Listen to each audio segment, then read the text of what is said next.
আমন্ত্রণ বাণিজ্য সংবাদে আপনাদের সাথে আছি আমি ইয়াসমিন সুমনা।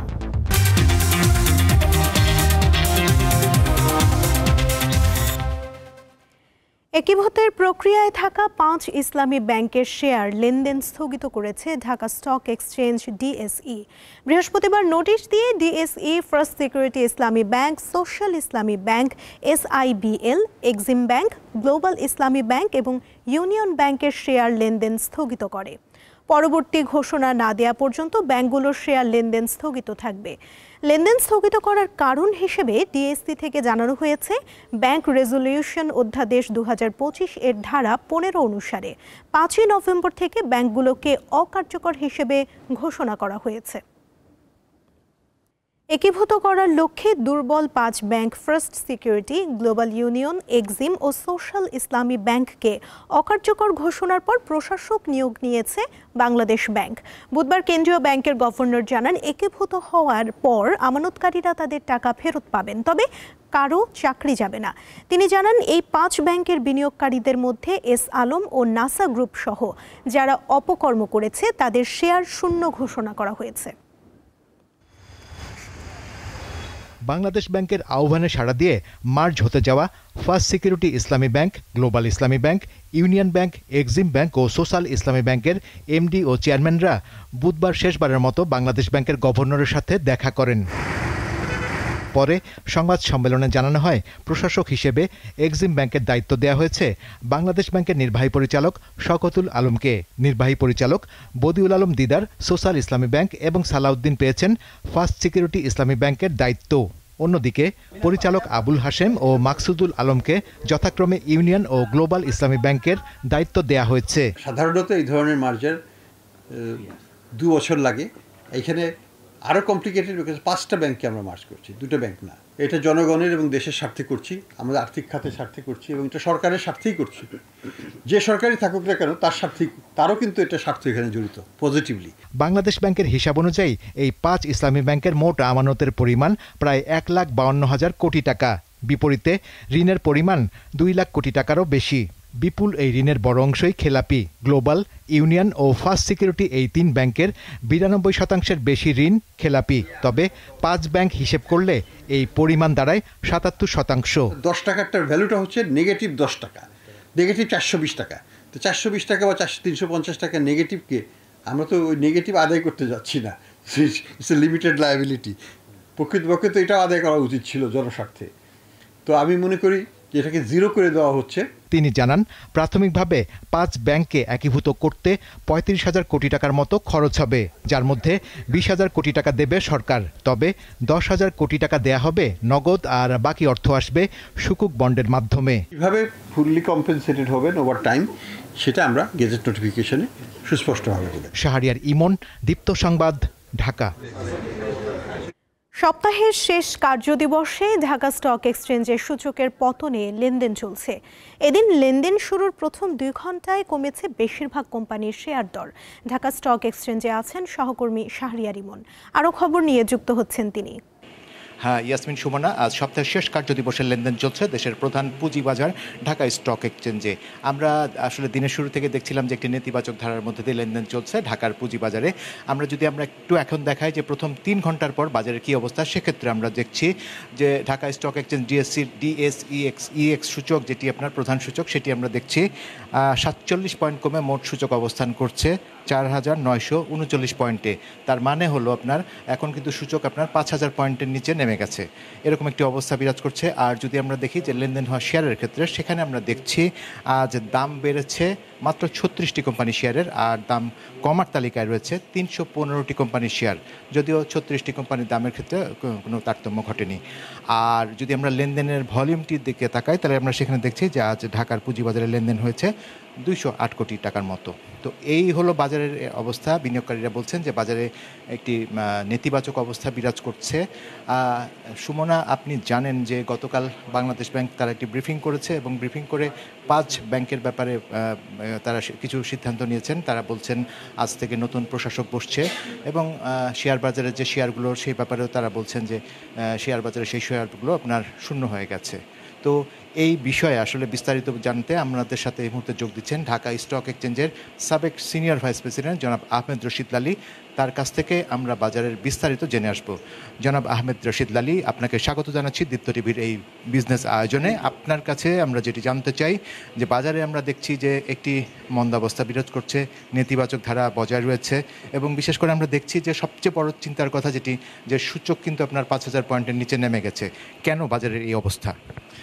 দেখেন, প্রথমত গতকালকে যে প্রেস কনফারেন্স করা হলো, গভর্নর সাহেব করলেন, সেখানে নাকি বলা হয়েছে, আজকে পত্রপত্রিকায় দেখলাম যে শেয়ার হোল্ডার যে 5টি ব্যাংক একীভূত হবে সেখানে শেয়ার হোল্ডাররা কিছুই পাবে না। আমার কথা হলো যে শেয়ার হোল্ডাররা, আপনি একবার ধরেন কোম্পানি আইন, একবার ধরেন ব্যাংক কোম্পানি আইন, আপনি একটা আইন নিয়ে চলেন না। আপনি যেখানে বিনিয়োগকারীরা কিছু পাবে না অ্যাজ পার কোম্পানি আইন হিসাবে আপনি বলে দিলেন যে বিনিয়োগকারীরা কিছুই পাবে না। এখন এই যে কোটি কোটি শেয়ার, একটা দুইটা তো শেয়ার না, এই বিনিয়োগকারীরা কোথায় যাবে? হ্যাঁ, যে হঠাৎ করে দেখেন পুঁজিবাজার চলে একটা লং টার্ম একটা পলিসির উপরে। আপনি মাঝখানে এসে একটা পলিসি চেঞ্জ করে দিলেন, 5টা ব্যাংক একীভূত করে দিলেন, বিনিয়োগকারীরা কিছুই পাবে না, এইভাবে পুঁজিবাজার চলে না। সো আজকের বাজার যদি আমরা দেখি তাহলে ওইটারই একটা প্রভাব পড়েছে এবং বাজারে একটা প্যানিক সিচুয়েশন আমরা দেখতে পাচ্ছি। আনফর্চুনেটলি যেটা আমি বারবার বলার চেষ্টা করছি যে আপনারা Bangladesh bank, Dhaka stock exchange, SEC, NBR সবাই মিলে তখন তো প্রফিটও ঠিক ছিল, আপনারা বাংলাদেশ ব্যাংক দিয়েছেন যে ডিভিডেন্ড অ্যানাউন্স করতে পারো, তখন আপনারা কেন দেখেন নাই যে ন্যাফ কোথায় আর কি কোথায়? আজকে আপনারা আইসা বলতেছেন যে ন্যাফ মাইনাস, অমুক মাইনাস, তমুক মাইনাস। তো এতদিন ধরে ওরা যে ব্যালেন্স শিট বানাইলো, আপনারা যে ডিভিডেন্ড অ্যাপ্রুভাল দিলেন বাংলাদেশ ব্যাংক, সেটা কিভাবে দিলেন? সো এই জিনিসগুলা আপনাদেরকে বাংলাদেশ পুঁজিবাজারের জন্য খুবই প্রয়োজনীয়। একটা হলো যে আপনারা একটা ডিসকাশন করেন, বৈশাখ ডিসকাশন করেন কিভাবে পুঁজিবাজারে বিনিয়োগকারীদেরকে বাঁচানো যায়। আপনারা বাঁচাচ্ছেন তো নাই, পুঁজিবাজারের জন্য কোনো কাজই করছেন না, বরং আরও বিনিয়োগকারীদের মারার ব্যবস্থা করছেন। এইভাবে পুঁজিবাজার চলতে পারে না। সেইটা সকল সরকারি ইনস্টিটিউশনস একসাথে বসে একটা ডিসকাশন করে তারপরে পুঁজিবাজারের জন্য একটা আপনারা সিদ্ধান্ত নেন। সেইটা যদি না হয় তাহলে তো আল্লাহ ভরসা। এক্ষেত্রে আপনারা যারা ব্রোকারেজ হাউস আছেন বা ব্রোকারেজ মালিকরা আছেন, সেক্ষেত্রে আপনারা কি কোনো উদ্যোগ নিয়েছেন কিনা? দেখেন, বিষয়টা উদ্যোগ আমরা নিলে তো হবে না, উদ্যোগ নিতে হবে ডিসকাশনে। কে যায়? আমরা যাই না, ডিসকাশন করে ঢাকা স্টক এক্সচেঞ্জ, ডিবিএ এবং এসইসি। তো এসইসি যদি সিদ্ধান্ত না নেয়, ডিসকাশনে না যায়, আমাদের পক্ষে কিংবা ক্ষুদ্র বিনিয়োগকারীদের পক্ষে কে দাঁড়াবে? কেউ তো নাই। যদি এসইসি আর ঢাকা স্টক এক্সচেঞ্জ, ডিবিএ যদি কোনো সিদ্ধান্তে না আসে, তাহলে বিনিয়োগকারীদের কি হবে? এইটা তো শুধু এই 5টা ব্যাংক না, সামনে আরও 5টা 7টা ব্যাংক আসবে, তখন কি করবেন? সো কাজেই আপনি যদি পুঁজিবাজারকে একেবারে নিঃস্ব করে দিতে চান, করেন। সেক্ষেত্রে আসলে আপনার তাহলে এখন আপনার কি করণীয় আছে? আপনার ব্রোকারেজ মালিকরা আছেন, বিনিয়োগকারীরা আছেন, সবার স্বার্থে কি করণীয় আছে? আমি তো বারবার বলার চেষ্টা করছি যে বাংলাদেশ ব্যাংকের সাথে বসেন, কথা বলেন, ডিসকাশন করেন। ক্যাশ আউট করার দরকার নাই, ক্যাশ দিয়েন না। অন্তত পক্ষে যে সকল বিনিয়োগকারী এই 5টি ব্যাংকের শেয়ার হোল্ড করেন, উনাদেরকে আপনারা কিছু নতুন ব্যাংকের শেয়ার দিয়ে দেন, তাই তো হইল, যেটা ইন্ডিয়ান এক্সপিরিয়েন্স আমরা দেখেছি। তো সেই জিনিসটা না করে আপনারা ফাট করে বইলা দিলেন যে বিনিয়োগকারীরা কিছুই পাবে না, মানে কোম্পানি অ্যাক্ট 1994, ঠিক আছে? কিন্তু আপনি তো চলেন ব্যাংক কোম্পানি আইনে, একটা অ্যামেন্ডমেন্ট করেন না। আপনারা ডিপোজিটারের জন্য অ্যামেন্ডমেন্ট করছেন না ব্যাংক কোম্পানি আইনে? তো ব্যাংক কোম্পানি আইনে আপনারা একটা ছোট্ট অ্যামেন্ডমেন্ট করে এই নিঃস্ব বিনিয়োগকারীদেরকে কিছু দেন। জনাব লালী, আপনাকে অসংখ্য ধন্যবাদ এতক্ষণ সময় দেওয়ার জন্য। ইয়াসমিন সুমনা, আসলে যেমনটি শুনছিলেন, আসলে সপ্তাহের শেষ কার্যদিবসে লেনদেন চলছে দেশের প্রধান পুঁজিবাজার ঢাকা স্টক এক্সচেঞ্জে। আমরা যেটি আগেও আপনাকে জানিয়েছিলাম যে আমরা কিন্তু দেখছি প্রথম 3 ঘন্টায় আপনার প্রায় 208 কোটি টাকার মতো লেনদেন হয়েছে এবং সূচক কিন্তু আপনার 47 পয়েন্ট ইতিমধ্যেই পড়ে গেছে। যেটি বলছিলাম যে আমরা সূচক কিন্তু আপনার মোট সূচক ডিএসইএক্স যে প্রধান সূচক সেটি কিন্তু 5000 পয়েন্টের নিচে নেমে গেছে। এই হচ্ছে মোটামুটি বাজারের অবস্থা। আরও 1.5 ঘন্টার লেনদেন আছে, তারপরেই বোঝা যাবে মোটামুটি আজকে দিন শেষে কী দাঁড়ায়। তো ইয়াসমিন, সুমনা, আমার হাতে আসলে এখন পর্যন্ত এতটুকু ছিল দেশের প্রধান পুঁজিবাজার ঢাকা স্টক এক্সচেঞ্জে সপ্তাহের শেষ কার্যদিবসের লেনদেন থেকে। ইমন, ধন্যবাদ আপনাকে।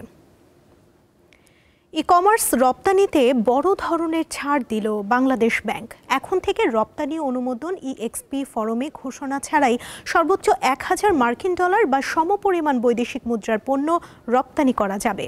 আগে এই সীমা ছিল $500। বুধবার বাংলাদেশ ব্যাংকের বৈদেশিক মুদ্রানীতি বিভাগ থেকে এই সংক্রান্ত দুটি পৃথক নির্দেশনা জারি করা হয়েছে। কেন্দ্রীয় ব্যাংক বলছে এই সিদ্ধান্ত ক্ষুদ্র ও অনলাইন রপ্তানিকারকদের ডিজিটাল ও প্ল্যাটফর্মে লেনদেন পরিচালনায় আরও উৎসাহিত করবে। নতুন নির্দেশনা অনুযায়ী ঘোষণামুক্ত এসব রপ্তানির আয় এখন বাংলাদেশ ব্যাংকের লাইসেন্সপ্রাপ্ত mobile financial service provider MFS এবং পেমেন্ট সার্ভিস প্রোভাইডার PSPর মাধ্যমে দেশে আনা যাবে। এর ফলে রপ্তানিকারকরা সরাসরি ওয়ালেট বা ডিজিটাল অ্যাকাউন্টে রপ্তানি আয়ের অর্থ গ্রহণ করতে পারবেন। চট্টগ্রামে বেড়েছে পেঁয়াজের দাম। একদিনের ব্যবধানে কেজিতে 25 টাকা বেড়ে বিক্রি হচ্ছে 125 টাকায়। বিস্তারিত জানাতে যোগ দিচ্ছেন আমাদের সহকর্মী রুনা আনসারি। রুনা, হঠাৎ করে কেন পেঁয়াজের দাম বাড়লো, বিক্রেতারা কি বলছেন এবং অন্যান্য নিত্যপণ্যের কি অবস্থা দেখছেন আমাদের জানাবেন। সুমনা, আমরা সকাল থেকে দেখেছি খুচরা বাজারেও আমরা দেখেছি পেঁয়াজের দাম, এবং আমরা গ্রোসারি শপগুলোতেও দেখেছি খুচরা বাজারে পেঁয়াজ বিক্রি হচ্ছে 115 টাকা কেজিতে এবং গ্রোসারি শপগুলোতে বিক্রি হচ্ছে 125 টাকা কেজিতে। যেহেতু গ্রোসারি শপগুলোতে তারা একদম পেঁয়াজের যে বাহ্যিক যে চামড়া এবং পরিষ্কার করে তারা এখানে বিক্রি করে, যার কারণে তারা একটু দামটা বেশি রাখে। আমরা ক্রেতা বিক্রেতা সকলের সাথে কথা বলেছি। বিক্রেতারা বলছেন বাজারে কিন্তু ইন্ডিয়ান পেঁয়াজ নেই। একদম খুচরা বাজারে যারা বিক্রি করেন তারা পাইকারি বাজারে যে ইন্ডিয়ান পেঁয়াজ পাচ্ছে না, যার কারণে দেশীয় যে পেঁয়াজ সেই পেঁয়াজের উপর একটু চাপটা বেশি পড়ে যাওয়াতে কিন্তু দাম বেশি রাখা হচ্ছে এবং তারা বেশি সেখান থেকে কিন্তু বেশি দামে পেঁয়াজ কিনতে হচ্ছে, বিদায় পেঁয়াজের দাম বেড়ে গেছে। আমরা দেখেছি গত পরশুদিন কিন্তু পেঁয়াজ বিক্রি হচ্ছিল 85 থেকে 90 টাকা কেজিতে, গতকাল বিক্রি হয়েছে 100 টাকা এবং আজকে বিক্রি হচ্ছে 115 থেকে 125 টাকা কেজিতে। এই যে 100 টাকা থেকে 125 টাকা কেজিতে পেঁয়াজ বিক্রি হচ্ছে, এটিতে করে সাধারণ ক্রেতা যারা রয়েছেন তাদের ভিতরে ক্ষোভ দেখা দিয়েছে। তারা বলছেন গত মাসেও কিন্তু আমরা যারা গণমাধ্যম কর্মী আমরা একটি আশার বাণী শুনিয়েছিলাম, বাংলাদেশে যে পরিমাণ পেঁয়াজ এবছর উৎপাদন হয়েছে সেটি আগামী আরো 6 মাস পর্যন্ত কিন্তু মজুদ থাকার কথা এবং পেঁয়াজের কোনো সংকট থাকার কথা। কিন্তু পেঁয়াজের যে দাম বৃদ্ধি সেটিতে করে মানুষের মধ্যে একটা ক্ষোভ দেখা দিয়েছে এবং পেঁয়াজের দাম মনিটরিং করার জন্য তারা দাবি জানাচ্ছেন। সুমনা। রুনা, ধন্যবাদ আপনাকে। নীলফামারীর মেয়ে ঐশীর হাতে তৈরি কংক্রিটের ক্রাফট জনপ্রিয় হয়ে উঠেছে দেশে ও বিদেশে। তিনি তৈরি করছেন শোপিস, ফুলদানি, মোমবাতি সহ নানা সামগ্রী। তার কাজের স্বকীয়তা ও রঙের ব্যবহারে মুগ্ধ ক্রেতারা। অনেকেই তার পণ্য নিতে আগাম বুকিং দেন। ঐশীর মাসিক আয়ও বেশ ভালো। এখানে রয়েছে ঘর সাজানোর পণ্য, ক্যান্ডেল স্ট্যান্ড, প্ল্যান্টার, শোপিস সহ নানা ধরনের পণ্য। এসব পণ্য নিজ হাতে তৈরি করছে নীলফামারীর ঐশী। তার তৈরি প্রতিটি পণ্যের রয়েছে অনন্য নকশা। ক্রেতার পছন্দ অনুযায়ী পণ্যের নকশা তৈরি করে দেন তিনি। ঘর সাজানোর পণ্য তৈরি তার লক্ষ্য। নীলফামারীর প্রত্যন্ত গ্রামে বসে অনলাইনে বিক্রি করছেন নিজের তৈরি পণ্য। 17 বছরের কিশোরী তানিসা তানভি ঐশী 3 বছর আগে মাত্র 500 টাকা পুঁজিতে শুরু করেন এই ব্যবসা। তার তৈরি পণ্য দেশের বিভিন্ন বিপণন কেন্দ্রে স্থান পেয়েছে। এছাড়া ব্যক্তি উদ্যোগে অস্ট্রেলিয়া, কানাডা, যুক্তরাজ্য ও মধ্যপ্রাচ্যের বিভিন্ন দেশে যাচ্ছে তার তৈরি পণ্য। সব মিলে প্রতি মাসে ভালো আয়ও করছেন ঐশী। বাংলাদেশে যেটা বড় মার্কেট আছে এটা আমার ধারণায় ছিল না। এখন সব সেলস প্রায় 10 গুণ হয়ে গেছে প্রথমের দিকের থেকে। আমি দেশের বাইরে এক্সপোর্ট করার খুবই চেষ্টা করছি, কিছু এক্সপোর্ট করেছি, কিন্তু ওই যে বাল্কের যে অর্ডারগুলো ওগুলো এক্সপোর্ট নিয়ে বেশ ঝামেলা হচ্ছে। সৃজনশীল এমন কাজে ঐশীকে সহযোগিতা করেন তার পরিবারের সদস্যরা।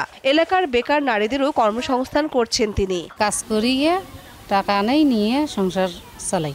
যা টাকা পাই আমি সংসারে লাগাই, ছেলেমেয়েকে আমি লেখাপড়া করি। ঐশীকে সহযোগিতা করার কথা জানালেন বিসিকের এই কর্মকর্তা। বিসিকের সহায়তায় কয়েকটা দেশে বাইরের কয়েকটা দেশে আমরা মেলার আয়োজন করে থাকি এবং আমরা বাংলাদেশ থেকে অনেক উদ্যোক্তা সেখানে পাঠাই। তিনি যদি চান তাহলে আমরা সেখানে এক্সপোর্টের জন্য তার মেলাগুলোতে স্টলের ব্যবস্থা করে দিতে পারি। ঐশীর তৈরি পণ্য একদিন বিভিন্ন দেশে রপ্তানি হবে বলে আশা প্রকাশ করেন তিনি। কামরুন নাহার, দীপ্ত বার্তাকক্ষ। এই ছিল এখনকার দীপ্ত বাণিজ্য সংবাদে।